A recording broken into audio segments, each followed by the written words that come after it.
sermon was written by Right Reverend Frank S. Loeb, then Canon of the Ordinary of the Diocese of Georgia for Proper 27 in 2018.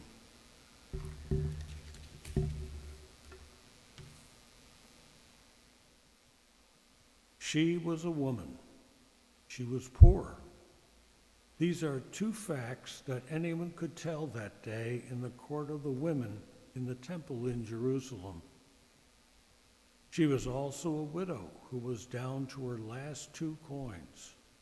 These are facts that Jesus also knew about her. She was a woman of great faith. She became a living sermon. She remains an icon of faith as she put her whole trust in God, not holding anything back. This unnamed woman is known now by her marital status and her coins rather than her name, for the story is the widow's mite, and she is the widow. Yet we should be careful to note that it is the story of a widow's mites, as the woman had 2 small coins. Each of her coins were worth 1/400th of a shekel, or what we might think of as 1/8 of a penny each. Too small to bear a legible imprint, they were the grubbiest of coins in the Empire of Rome. Mark sets the scene for us sparingly. Jesus has been teaching in the temple courts. Now, on his way out, he pauses over and against the treasury to watch as offerings are made. Each person would walk up to one of the 13 trumpet-shaped receptacles which were lined along the wall of the court of the women. As they tossed in their offering, the person was expected to say aloud the amount and the purpose of the gift in order to be heard by the priest overseeing the collections. It would have been an impressive sight to see people in fine clothes tossing in large sums, calling out to all how much they gave. And in such a group, who would notice the widow tossing the 2 smallest coins in the realm into the offering? Yet, in a move that is so like him, Jesus notices and calls attention to this act of faith. Jesus calls his disciples together and says, "Truly I tell you, this poor widow has put in more than all those who are contributing to the treasury. For all of them have contributed out of their abundance, but she, out of her poverty, has put in everything she had, all she had to live on." Jesus knows that these are not any 2 coins, but the woman's last 2 coins. The text says, all she had to live on, but the Greek is starker still. What is really said is that she put in her bios. It's the word from which we get biology, the study of life. For Jesus tells us that the widow put her life into the temple treasury that day. This is not a sermon about tithing, for the woman did not give 10% of her income.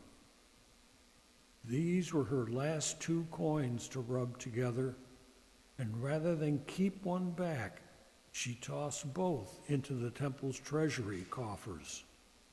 The widow gave 100% of her money.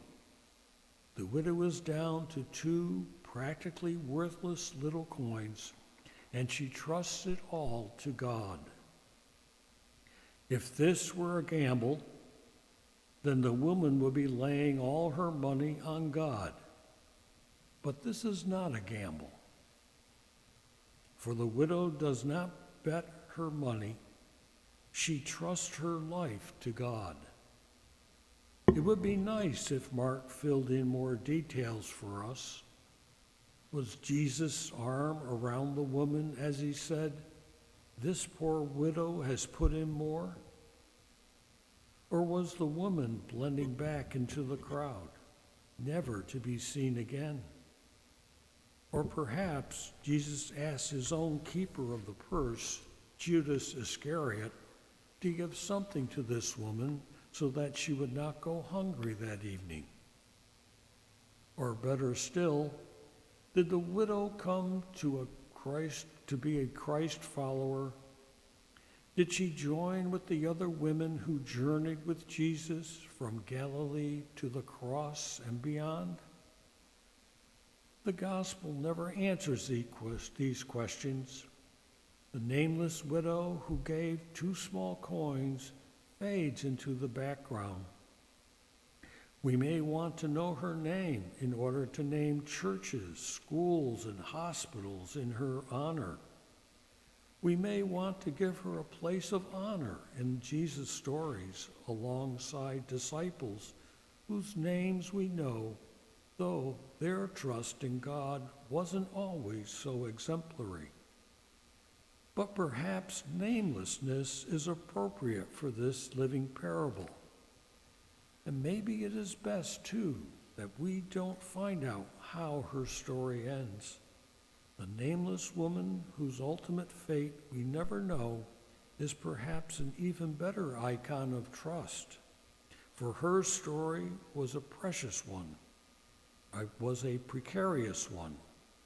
She went to the temple that day, not knowing if she would ever have 2 little coins to call her own again. It could have been her path to a life of begging, or even a station on the road to starvation. But in facing an uncertain future, the woman reached out to God.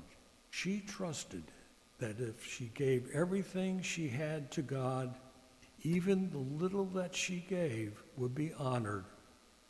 And whether she was repaid handsomely by Jesus himself, or God cared for her in some other way, we too have to trust.